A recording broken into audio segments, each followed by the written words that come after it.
আর.জি. কর medical college হাসপাতালে আন্দোলন 11 দিন পার হতে চলেছে এবং এই মুহূর্তে আমরা দেখছি যে প্রাক্তনীরা যেমন গত কয়েকদিন ধরে আমরা দেখছি বারবার তারা আসছেন, এখন যারা এসছেন তারাও প্রাক্তনী আর.জি. কর মেডিকেল কলেজ হাসপাতালের, অর্থাৎ খালপাড়ের প্রাক্তনী। তারা কত সালের, তারা কেন এসছেন তাদের সঙ্গে আমরা কথা বলবো, কথা বলে জেনে নেব।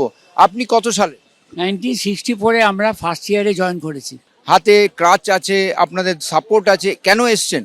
আমার ছোট ছোট ভাই সন্তানদের সুরক্ষা যেন থাকে, আমাদের কন্যা সন্তান তাদের জন্য সুরক্ষা থাকে, এটাই বিচার চাইতে এসেছি।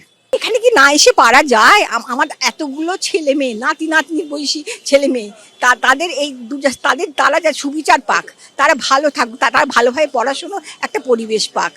আমাদের তো এইটাই একমাত্র চাহিদা, আর তো কোনো চাহিদা নেই। আর সমস্ত গন্ডগোল থেকে যেন মুক্ত হয়।